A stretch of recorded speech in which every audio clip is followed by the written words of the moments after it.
encourage, I hope for the next 5 minutes, I can help answer this question of how do we innovate. And I encourage each and every one of you right now to start using the hashtag EduRisk and join the EduRisk movement. It's important that we share all the great things we do each and every day, and they start with a risk. When I was a teacher way back when, starting in 2001, it was a huge risk for that school district to take interest in me and bring me on as a teacher. And I'll never forget that. And as a teacher, I tried many new things, and I take great pride in that. Straight out of college, it definitely was a huge risk for them to hire me as a teacher. But over time, many years of developing lesson plans and things, I really tried to take an interest in risk-taking and try to encourage students to do the same. Streaming video 10, 15 years ago was a huge risk for educators, right? We all did that at some point in time. We were afraid maybe something would stream over that we weren't too sure about. But it worked. It was a risk, and it helped to supplement what the students were learning about. The History Alive curriculum as a social studies teacher was a huge risk in the back end. A lot of time to prepare those lessons, but on the front end, the students just loved it tremendously, and it provided a collaborative learning space for them. PowerPoint was a huge deal 5, 10 years ago. Now maybe not so much, but maybe a little bit right now. We're going to have a PowerPoint presentation. But it was a huge EduRisk in terms of students being able to show what they know on a daily basis. Wikipedia, during my time as a teacher, was a huge risk to let students use to start their research, because at that point in time, it was still evolving. But now, look at what it's become. And mistakes, make no mistake about it, that mistakes are a big part of risk-taking. And each and every day, we're going to make those, and it's okay. We need to model mistakes and risk-taking for our students. It's incredibly important. Now, as a school leader, I continue to take risks, and I make mistakes all the time when I try to take risks. It's okay. It'll be all right.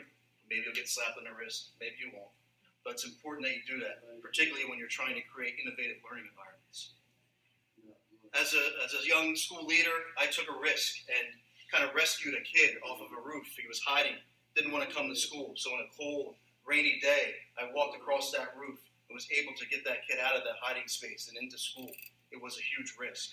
Pencils are a huge risk, right?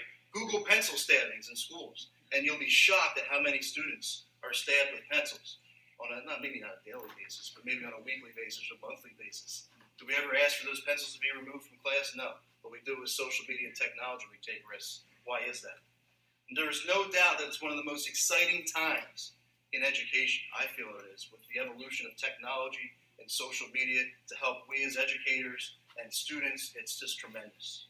One-to-one learning environments have changed the landscape of our middle school. Students now more than ever are able to collaborate and learn from one another and access information in ways once thought unimaginable.